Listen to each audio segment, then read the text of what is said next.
সে ধারণা আমার ছিল না, সে যে ভালো লেখক তাও ছিল না। আমি যখন আপনার কেরানীগঞ্জের জেলে বেশিরভাগ সময় কাটাচ্ছি, সেই সময় পত্রিকাগুলো আমরা পেতাম এবং আমাদের চয়েস থাকতো 4টা পত্রিকা দেওয়ার। সেই পত্রিকাগুলোতে আমি তার লেখাগুলো যখন আমি পড়তে শুরু করি, তখন তার সম্পর্কে আমার একটা ধারণা জন্ম হয়। কারণ এই জন্য বলছি যে আসলে এই রাজনীতিতে আসার পরে তো মেঠো কর্মী হয়ে গেছে, একদম মাঠের সঙ্গেই সম্পর্ক, রাস্তাঘাটে চিৎকার করি, স্লোগান দেই, এই করি। কিন্তু কবিতা পড়া, যেটা আমার তার আগে ছাত্র জীবনে একটা আমার অত্যন্ত আনন্দের ব্যাপার ছিল, সেটা প্রায় ভুলেই যেতে বসেছিলাম। যার ফলে আধুনিক যে কবি যারা আছেন তাদের সম্পর্কে কিন্তু আমার ধারণা অত্যন্ত সীমিত, সেই জন্য আমি অত্যন্ত লজ্জিত বটে। ফারুক আসিফ এই দায়িত্ব নেওয়ার পর থেকে আমি দেখছি যে পিআইবি বলে একটা প্রতিষ্ঠান আছে এবং এটা মানুষ জানতে শুরু করেছে। অর্থাৎ এটাকে একটা ভাইব্রেন্ট অর্গানাইজেশনে পরিণত করা, এটা ফারুক আসিফ সাহেব শুরু করেছেন, সেজন্য তাকে ধন্যবাদ জানাই। আসলে নিজের মধ্যে তাড়না না থাকলে, তার ভেতরে যদি আপনার একটা আর্জ না থাকে, তাহলে কোনো কাজ করা সম্ভব হয় না। ফারুক আসিফের মধ্যে এই আর্জ আছে, সেই আর্জ নিয়ে তিনি কাজ করছেন।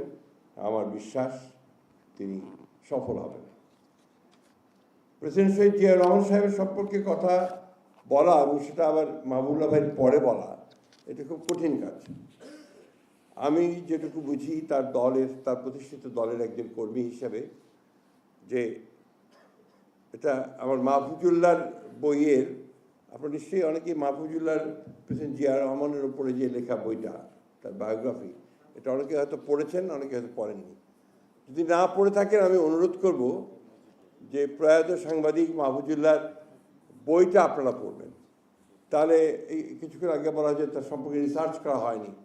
রিসার্চ করে একটা বই প্রায় 4 বছর ধরে মাহফুজুল্লাহ এই বইটি লিখেছেন এবং আমার বিশ্বাস এই বইটি যদি আপনারা পড়েন, তাহলে শহীদ প্রেসিডেন্ট জিয়া রহমান সাহেব সম্পর্কে আপনাদের পরিষ্কার একটা ধারণা জন্মাবে।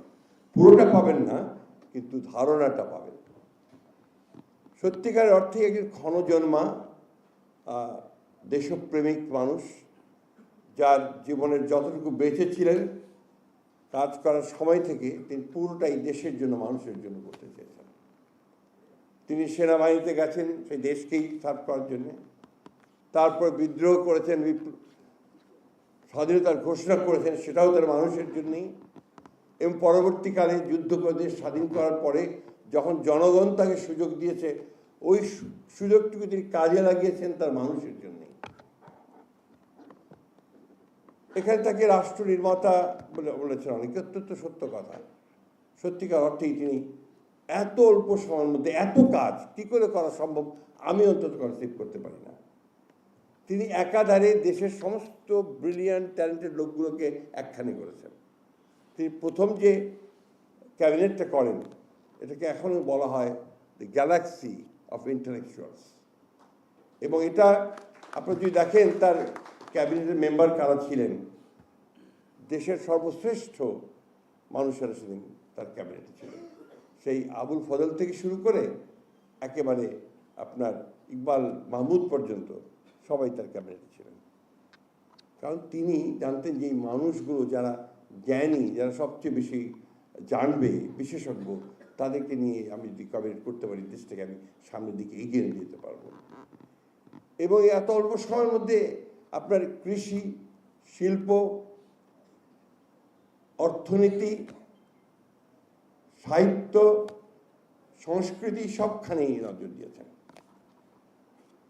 মাহফুজুল্লাহর ওই বইতে আপনার তৎকালীন অ্যাম্বাসেডার উইলিয়াম বি মাইনাম, তার একটা আপনার ছোট্ট একটা কমেন্ট আছে। এই কমেন্টটা হচ্ছে যে শহীদ প্রেসিডেন্ট জিয়া রহমান যদি 1981 সালে নিহত না হয়ে 75-এ নিহত হতেন, তাহলে বাংলাদেশ হয় লাইবেরিয়া না হয় আফগানিস্তানের মতো একটা ফেইল্ড স্টেট হয়ে যেত। কথাটা যে কত বড় সত্য তা আমরা যারা ওই সময় আছি, আমাদের মাহবুবুল্লাহ ভাই অর্থনীতিবিদ আছেন, তারা খুব ভালো করে জানেন যে একেবারে ধ্বংসপ্রাপ্ত একটা অর্থনীতি। এমনকি আপনার তৎকালীন শেখ মুজিবুর রহমানের সামনে বসে তৎকালীন অর্থনীতি সমিতির সভাপতি ডক্টর মুজাহিরুল হক, হ্যাঁ মজার হক, তিনি বলছেন শেখ মুজিবের সাংঘর্ষিক যে বাংলাদেশের অর্থনীতি অতি দ্রুত গতিতে রসাতলে যাচ্ছে। সেই রসাতলে যাওয়া অর্থনীতিকে জিয়াউর রহমান টেনে তুলেছিলেন। এবং আপনারা জানেন সবাই হেনরি কিসিঞ্জারের সে বিখ্যাত উক্তিটা, বারবার আমি এই জন্য বলি যে হেনরি কিসিঞ্জারের উক্তিটা ছিল কি যে বটমলেস বাস্কেট, একটা ব্যর্থ হয়ে যাওয়া রাষ্ট্র, সেটাকে আবার এই শহীদ প্রেসিডেন্ট জিয়াউর রহমানই তার যোগ্যতা, তার নেতৃত্ব, তার দূরদৃষ্টি সব কিছু দিয়ে তিনি একটা সম্ভাবনাময় একটা রাষ্ট্রে পরিণত করেছিলেন। মাহফুজুল্লাহ সাহেবের ওই বইয়ের মধ্যে আপনি দেখবেন যে কিভাবে তিনি পশ্চিমা বিশ্ব, চীন, ভারত, রাশিয়া সকলের সঙ্গে সম্পর্ক তৈরি করছেন। এখানে বইটি আছে, আপনার পররাষ্ট্র বিষয়ে কিছুটা আলোকপাত আছে আজকে প্রকাশিত বইগুলোর মধ্যে। তিনি কীভাবে সেটাকে তিনি কাজে লাগানোর চেষ্টা করছেন, সম্পর্কগুলোকে কিভাবে ভিন্ন মতের মানুষকে কাছে টেনে আনার চেষ্টা করেছেন। এবং সবচেয়ে বড় যেটা আমার কাছে মনে হয় যে use to believe in politics of reconciliation, একটা সমঝোতার রাজনীতিতে তিনি বিশ্বাস করতেন। যার ফলে আপনারা দেখুন 1979 না প্রথম পার্লামেন্ট, 79 সালে, হ্যাঁ এই 79 সালে যে পার্লামেন্টে আপনার যেটা প্রথম নির্বাচন হলো, সেই নির্বাচনে দেখেন কারা আসলো। একদিকে আসলো আওয়ামী লীগের প্রায় 39 জন, আওয়ামী লীগ আসলো 39 জন, আইডিএল ইসলামিক ডেমোক্রেটিক লীগ অর্থাৎ যেটা জামাত ইসলাম, সে সময় যেহেতু জামাত ইসলামের নামে রাজনীতি করতে পারছিল না, তখন মৌলানা আব্দুর রহমান সাহেবের নেতৃত্বে আইডিএল তৈরি হয়েছিল। সেই আইডিএলের তখন অনেক কয়েকজন এসেছিলেন, বোধহয় আমার ঠিক সংখ্যাটা মনে নাই কত হতো আব্দুল ভাই, আমার সংখ্যাটা মনে কি অনেক কয়েকজন এসেছিলেন। অন্যদিকে বিএনপিতে যারা আসলেন তারা হচ্ছেন চারদিক থেকে আসা একটা আপনার সব রাজনৈতিক নেতারা আসলেন।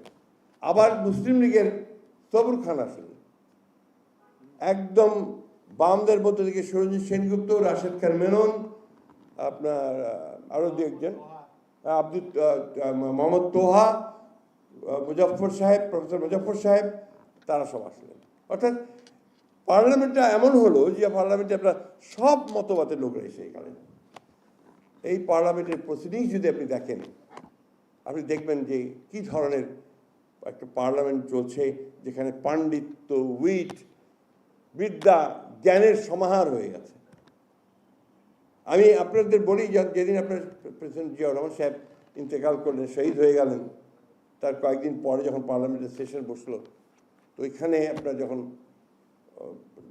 বক্তারা বিভিন্ন দলের গ্রুপের বক্তারা যখন বক্তব্য রাখছেন, তার মধ্যে প্রফেসর মুজাফফর ন্যাপের তিনি যখন বক্তব্য রাখছিলেন, আমার কয়েকটা কথা তখন মনে আছে, কারণ আমি তখন আমাদের উপপ্রধানমন্ত্রী ওই সময় আপনার পররাষ্ট্র উপপ্রধানমন্ত্রী এসএম আলী ইদ্রিস সাহেবের সঙ্গে কাজ করছিলাম। তো প্রফেসর মুজাফফর বলছেন যে মানুষ দুইভাবে নেতা হয়, একটা হচ্ছে জন্মগত হবে, আরেকটি হচ্ছে শেখে।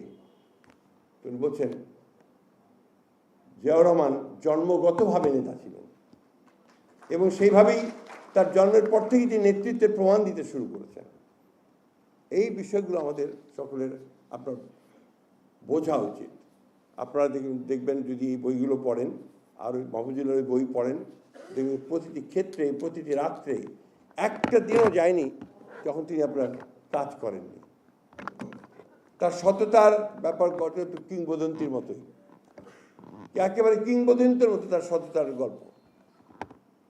এত কাছের লোককেও তিনি আপনার কাছে ভেটে দিতেন না, কারণ তিনি মনে করতেন যে সেখানে স্বজন প্রীতি দেখা দেবে, এবং আপনার দুর্নীতির গন্ধ যেখানে পেতেন সেখানে তিনি সাথে সাথে আক্রমণ করতেন। একবার হঠাৎ করে আমাদের তৎকালীন উপপ্রধানমন্ত্রী ডক্টর বাড়ি, আপনার অ্যাডভোকেট বাড়ি, এসএম আলী ইদ্রিস সাহেব, তিনি আমাকে বললেন যে তুমি একটু চট করে চলে আসতো সন্ধ্যায়, প্রেসিডেন্ট সাহেব আজকে আসবেন। কেন হঠাৎ? বলছে উনি বলেছেন এক কাপ চা খাবেন। তা আমি গেলাম সন্ধ্যায়, আমার বাসায় গিয়ে সব রেডি টেডি করা হয়েছে। তো প্রেসিডেন্ট ঠিক সন্ধ্যার পর মাগরিবের নামাজের পরে চলে আসলেন, সঙ্গে আমাদের নেত্রী দেশনেত্রী বেগম খালেদা জিয়া। তিনি এসে কোনো কথা বলে সোজা টকটক করে উপরে উঠে গেলেন। ওনার চলাটাই ছিল এরকম আর কি, একেবারে খুব দ্রুত সব কিছু হাঁটতেন। চলে গেলেন তো নিচে আপনার অফিস রুমে, ওনার এডিসি বসলেন আর আমি বসলাম। আমি তো এই হঠাৎ করে প্রেসিডেন্ট সাহেব এটা কী শুরু করছেন, তুমি কি আপনি বুঝলেন না? উনি বাড়িতে গিয়ে দেখবেন যে তার মন্ত্রীদের জীবনযাত্রার মান কীরকম, অর্থাৎ কে কত টাকা চুরি করেছে না করেছে সেগুলো বোঝা যাবে, আর সেই সময় কারা সৎ জীবনযাপন করছে সেটাও বোঝা যাবে। জিয়াউর রহমান। একদিন দেখলাম যে সকালে আপনার সেক্রেটারিয়েটের গেটে খুবই আপনার পুলিশ টুলিশ মিলিটারি খুব আপনার অনেকেই দেখা যাচ্ছে। তা আমি যেহেতু আমি চাকরি করে আমি ঢুকলাম, ঢোকার সময় দেখলাম যে আপনার অনেক দূরেই দেখলাম যে একজন দাঁড়িয়ে আছেন, পোশাক পরা, স্যুট টুট পরা, তার পাশের মিলিটারি দাঁড়িয়ে আছে, দেখলাম প্রেসিডেন্ট জিয়া দাঁড়িয়ে আছে। এবার উনি দেখছেন যে মন্ত্রীরা কে কখন আসছে, তার টাইমিং ঠিক করার জন্য দেখছেন। এগুলো কিন্তু গল্প না, this are not made up stories, this are facts. অনেকে ভাববে যে এগুলো আমাদের বানিয়ে বলছে, এটা সত্য ঘটনা বলছি। তো এই যে মানুষটা যে তার সমস্ত জীবনটা, তার চিন্তা, মেধা, প্রজ্ঞা দিয়ে এই দেশটাকে তৈরি করতে চেয়েছে, তাকে সেই তারাই, যারা বাংলাদেশ চায়নি, যারা বাংলাদেশকে ধ্বংস করতে চেয়েছে, তারাই সেদিন হত্যা করেছে। আজকের সঙ্গে মিলে যাবে। আজকে আবার যখন আমাদের হাদির মতো ছেলেরা, আমাদের মুগ্ধের মতো ছেলেরা, যেমন প্রাণ দিয়ে, জীবন দিয়ে, সাইদের মতো ছেলেরা নতুন একটা সুযোগ, সম্ভাবনা সৃষ্টি করেছে, তারা আবার সেই শত্রুরা আজকে সেটাকে ধ্বংস করে দেওয়ার জন্য বিভিন্ন রকম অপকর্মে লিপ্ত হয়ে গেছে। আমি শহীদ প্রেসিডেন্ট জিয়াউর রহমানের একজন অনুসারী, ভক্ত। আমি মনে করি যে তাকে যদি আমরা অনুসরণ করি তাহলেই বাংলাদেশকে আমরা সঠিক দিকে নিয়ে যেতে পারবো। এটাই আমাদের মুক্তির জন্য সবচেয়ে চমৎকার একটা রাস্তা তিনি আমাদের দেখিয়ে দিয়েছেন। বাংলাদেশের জাতীয়তাবাদ যেটা তার দর্শন, এই জাতীয়তাবাদই তো হচ্ছে আমাদের মূল ভিত্তি। এটাকে কেন্দ্র করে আমাদেরকে এগিয়ে যেতে হবে।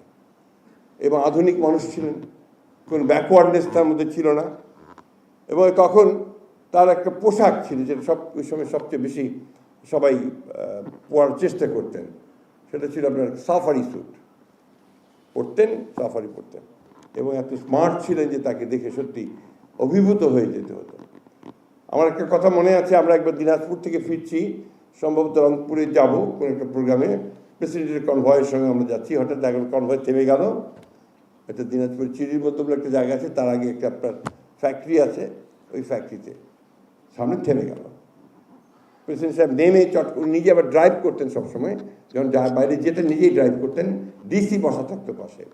নেমে উনি একটা গ্রামের মধ্যে ঢুকে গেলেন। তো সবাই তো ঝপঝাপি করে নেমে পড়লো যে জায়গায়। তো গ্রামের মধ্যে নেমে উনি একটা ছোট ভাঙা বাড়ি একটা, সেখানে গিয়ে ঢুকলেন। ঢুকে উনি দেখলেন যে বাসায় কেউ নেই। তো একজন বুড়ি বেরিয়ে এসে বলে, বাবা বাসায় তো সবাই তো মাঠে চলে গেছে কাজেই, আমি আছি। বলছে, মা আমার খুব পিপাসা পেয়েছে, তেষ্টা পেয়েছে, আমাকে একটু পানি দেবেন? তো বলছে, বাবা আপনাকে পানি দেবো কোথেকে, কি দেয় হচ্ছে ভেতরে ঢুকে কোনো রকম গ্লাস জোগাড় করে এক গ্লাস পানি নিয়ে এসছে। উনি বলে যে, আপনি আমাকে শুধু একটু পানি দিলেন? সেই বৃদ্ধা বাচ্চাকে খেয়ে গেছেন।